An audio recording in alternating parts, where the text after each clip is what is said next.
Je disais, comme tu es venu devant Dieu ce soir, que l'Éternel te bénisse abondamment. Nous allons lire les textes sacrés. Nous allons lire les textes que tous nous connaissons. Nous sommes en évangile selon Jean chapitre 3. Nous allons lire les 16e versets. Nous allons aussi lire Matthieu chapitre 28. Nous allons commencer à partir du 18e verset jusqu'à la fin. Nous lisons Jean chapitre 3, les 16e versets dans le nom de Jésus. Car Dieu a tant aimé le monde, il a donné son Fils unique, afin que quiconque croit en lui ne périsse point, mais qu'il ait la vie éternelle. Matthieu chapitre 28, nous allons lire les 18e versets jusqu'au 20e. Jésus s'étant approché leur parla ainsi. Tout pouvoir m'a été donné dans le ciel et sur la terre. Allez, faites de toutes les nations des disciples, baptisant au nom du Père, du Fils, Saint-Esprit. Enseignez-leur à observer tout ce que je vous ai prescrit. Et voici, je suis avec vous tous les jours jusqu'à la fin du monde. Du nom du Seigneur. Le terme est ainsi libellé l'universalité du salut. Lorsque nous parlons de l'universalité du salut, là nous allons comprendre que l'Éternel Dieu offre les saluts à toute personne sur la terre, quelle que soit son origine, quelle que soit sa race, quel que soit son sexe, quelles que soient les conditions de sa vie. L'Éternel est Dieu en souci de t'offrir les saluts à toute l'humanité entière. J'aimerais dire à quelqu'un ce soir, la volonté de Dieu, que tout et chacun de nous soit sauvé. Élève ma main en l'air, je déclare ce soir, l'Éternel est Dieu, pour qui nous sommes venus ce soir, te donne ton salut. La volonté de Dieu, c'est que tout et chacun de nous ait la vie éternelle. C'est pourquoi la Bible dit, en tant aimé les morts, et la preuve de son amour, la Bible dit, il nous a donné son Fils unique. J'aimerais dire à l'église ce soir, mais Dieu n'avait pas deux fils, il n'avait pas trois fils, il n'avait qu'un fils. L'amour de Dieu était immense qu'il avait envers le monde. Pourquoi? Dès qu'il avait ne fils qu'un fils, Dieu a accepté que ce seul fils puisse subir la mort de la croix, afin que l'humanité entière soit sauvée à lui.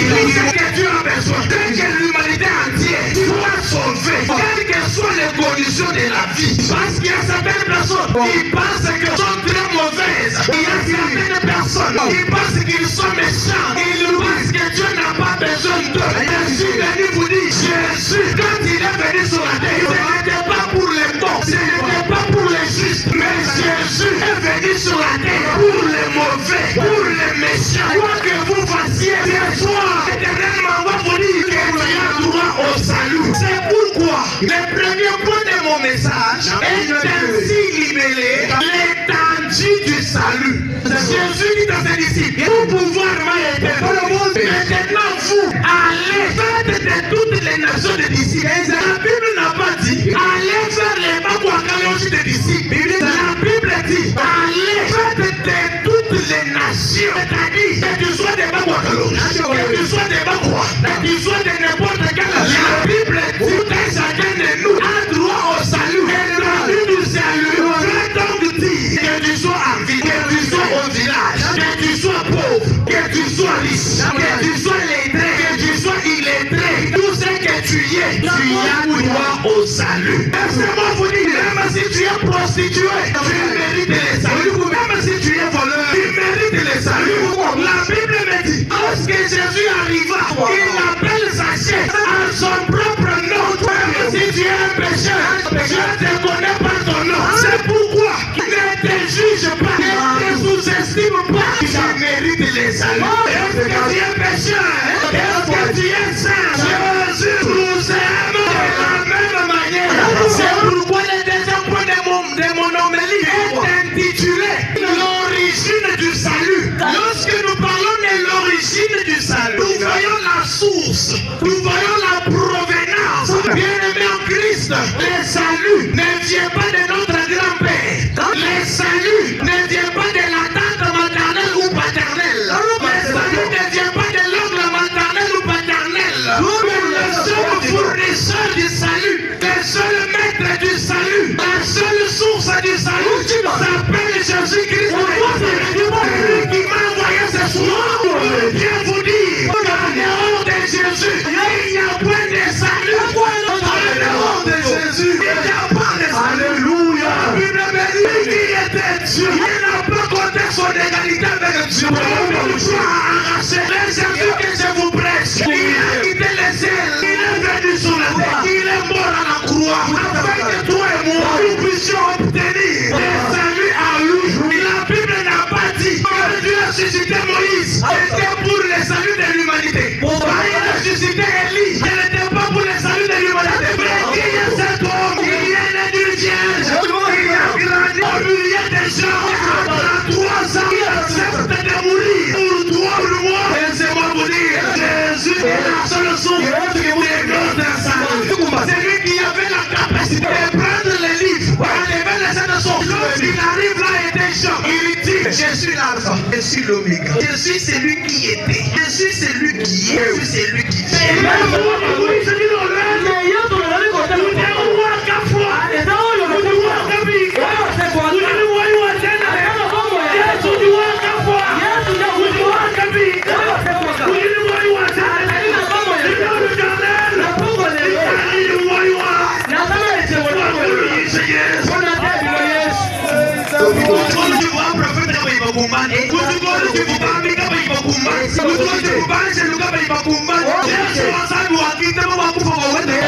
Le troisième point de ma prédication, j'ai intitulé les conditions du salut.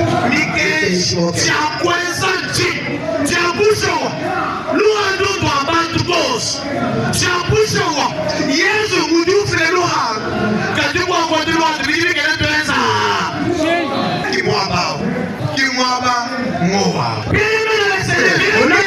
les saluts sont offerts à tous, mais chacun doit les recevoir personnellement. Mais quelles sont les conditions pour recevoir les saluts? Bien que les saluts se trouvent en Jésus. Mais quelles sont les conditions pour accéder au salut? La première des choses, il faut se répartir. Il ne faut pas te contenter de ce que tu es. Nous avons des personnes dans l'église qui chantent, ils dansent et ils n'ont jamais donné leur vie à Christ. Ils ne sont jamais répartis. Ce soir, je suis venu à ce lieu. Dieu de mon Père m'envoie vous dire, vous devez vous répartir. Parce que Jean-Baptiste, lorsqu'il était dans le désert, il a annoncé le baptême de la repentance. Moi aussi ce soir, je t'invite à la repentance. Bien-aimé en Christ, croire en Jésus-Christ, confesser Jésus comme Seigneur et Sauveur personnel, pour te répartir, pour regretter pour tes péchés, croire en Jésus, confesser Jésus comme Seigneur et Sauveur. Le salut est universel dans son offre, mais il est personnel dans son acceptation. Le salut devient personnel lorsque la personne prend la décision d'accepter ce salut. Donc le salut est disponible chaque jour. Mais tu dois accepter ce salut. Accepter le salut, c'est croire en Jésus comme Seigneur et Sauveur personnel. Lorsque tu acceptes Jésus comme ton Seigneur, comme ton Sauveur, le salut entre dans ta maison. Ce soir, je ne suis pas venu en visite, mais je suis venu annoncer Jésus. Est-ce que tu peux prendre la décision d'accepter Jésus-Christ comme ton Seigneur et Sauveur? Le salut est universel, mais il faut ta volonté. Est-ce que tu peux prendre la décision d'accepter Jésus afin que le salut entre dans ta vie? Est-ce que tu es prêt pour recevoir Jésus comme ton Seigneur et ton Sauveur? Ce soir, est-ce que tu peux accepter? Ou tu comprends plus ta Jésus? Ou que